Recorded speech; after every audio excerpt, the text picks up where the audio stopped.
Hi everyone and welcome back. I'm so excited to be making this new video and kind of getting more regular into the process again. Quite a lot has happened since my last video where I announced that I passed the bar, and I've just kind of been getting into the process of being a young attorney and also managing a garden and preserving and everything that comes along with that. It's definitely been a challenging but also a very rewarding and fulfilling process to be kind of helping people in just a new way. So that's been great, but I've also been really busy in the garden. That's what we're going to do today. I'm going to go and kind of show you the process of how we've been just starting the seeds and then getting into the new, what we've been doing new in the garden. And I've also been keeping a little book. I've been keeping track of what the weather's been doing, what we've been planting and where we've been planting it, what we've been harvesting and how we've been preserving it, kind of just what's been going really well, and then any issues with pest or disease that we've had. And I've also been trying to kind of draw out what we're planting and what beds.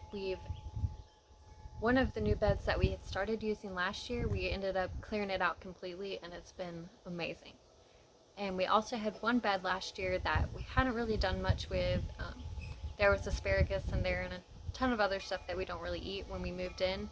So we ended up completely just doing that bed over to be able to use it for what we need. So I'm really excited to show this to you. So let's go get started with the little seeds that we have planted and all our starters, and then we'll get down to the big garden. So right up here is where my husband's been starting all the seeds. Let's see what we have. We have some sage.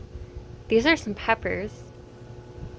What is this? Swiss chards, radish, broccoli, collards, carrots. We've been, even though we're in the majority of the heat in the south, we found a few shaded places where the broccoli and cabbage and lettuce have been growing pretty well.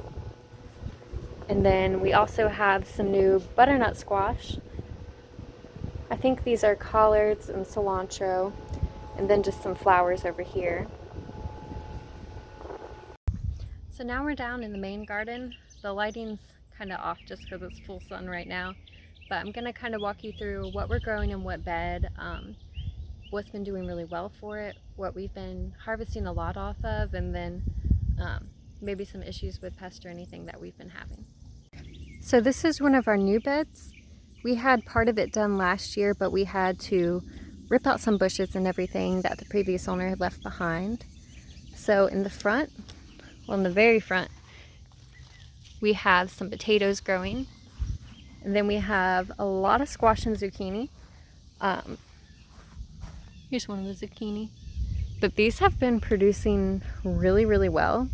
We do always have an issue with vine borers and squash bugs, but we've been doing pretty well so far. Anytime I see kind of like the squash bugs will leave, here's actually an example. They'll leave these little teeny just red eggs behind, and what we've been making sure to do is kind of just go through and squish them, just so we're not using any pesticides or anything like that, and it's been working pretty well. We've also been kind of doing dish soap and water mixture and shaking it up and spraying it on any of the squash bugs that we can find. We also have some 8-ball squash. These have been so cute. And then in these rows, the first one are black-eyed peas. And then we have some edamame. Let me show you these. They're really cute, they're really fuzzy. Then we also in the back have our lima beans. And then in the very back we have our string beans, which are the purple ones, and the green beans. And last year, I don't remember if I showed you our tomato cages, but we've done something quite different this year that's been working really well. The past few days I've been harvesting off of these. I couldn't tell you how many every day. But basically we're doing a string method, which is where we'll attach a string at the base and then kind of weave it up and just keep it going.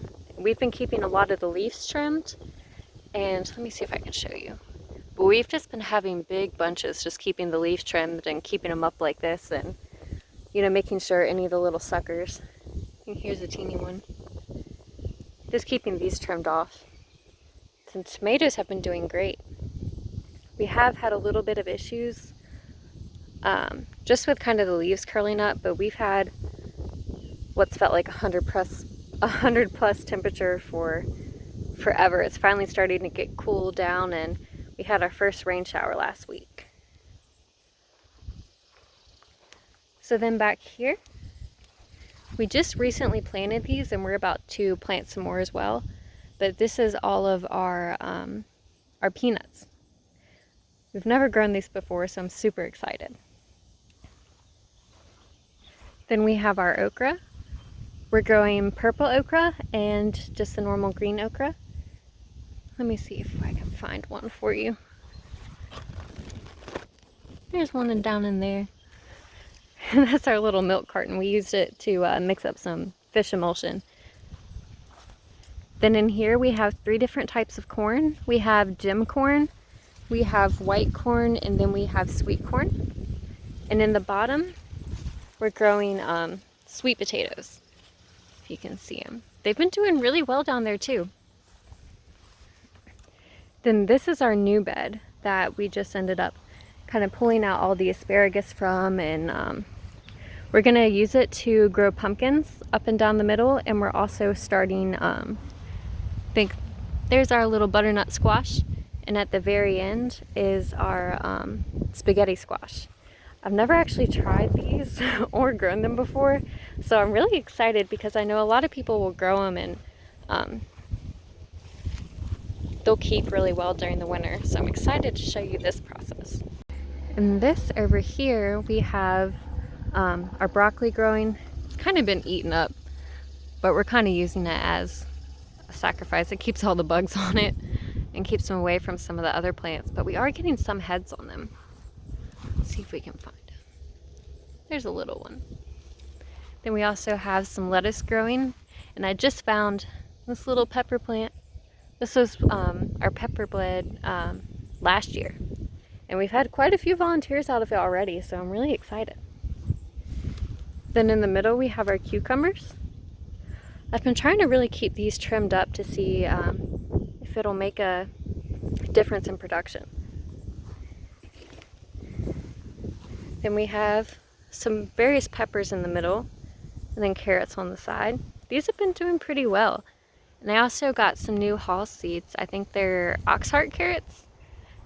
They're supposed to be, they're shorter and they're thicker, and they're better for kind of our area. So I'm excited to see what they're gonna do. Then all through here, this is our new pepper bled. We had the squash in it last year, but we had such a problem with borers. We've really been trying to make sure we get a rotation in.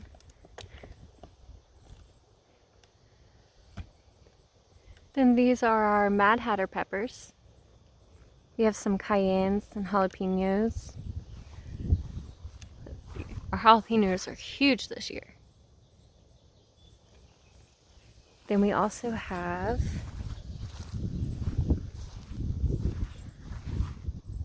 poblanos.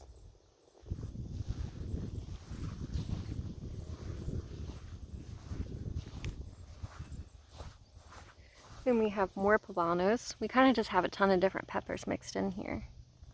Then these are all our little baby serranos. And this thing has been producing like crazy. So this is just a quick video of what we're growing and kind of how everything's been doing in the garden. The pests haven't been too bad just yet, even despite the really high heat and no rain that we've been having. But luckily, yesterday we got our first rainstorm, and The wind's picked back up again, and I think we're having temperatures high 80s, low 90s, which has definitely been a relief from the really high 90s and early low 100s that we have been having for the past couple weeks. One thing we've really been trying to do in the garden is to make sure all the leaves are trimmed. I've really been trying to trim the squash and zucchini leaves back, trim anything that looks bad off of the tomatoes and off of the peppers.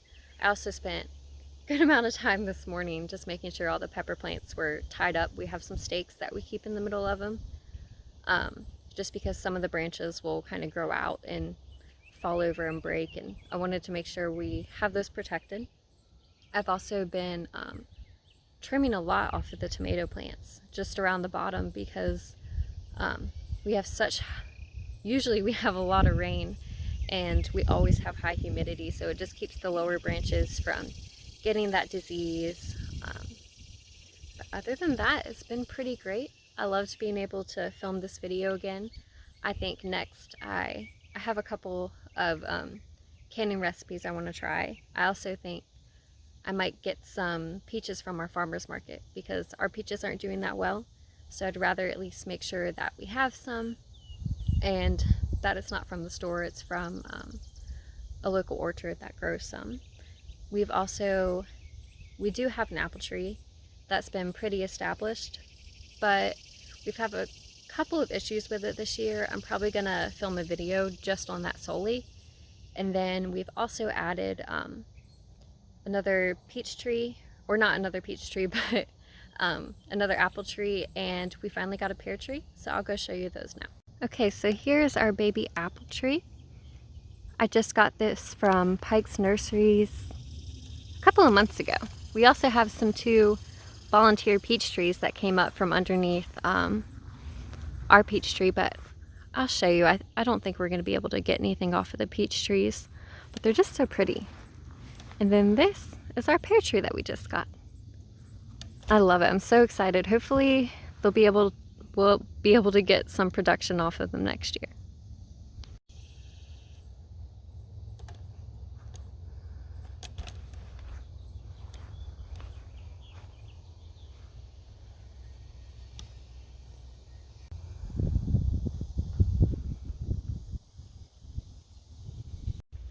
So that's it for our garden tour. I really hope you liked it.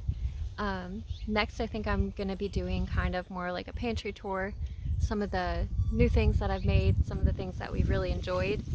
But stay tuned, we're about to be able to harvest our apples, so we're probably going to be doing a big video all together with apple pie filling, some apple juice, probably some apple jam, maybe some apple simple syrup. And then I really want to be able to do applesauce. If we don't have enough, I might also stop by the orchard and get some more apples to try some applesauce. Thanks for watching, and look for my next video coming up soon.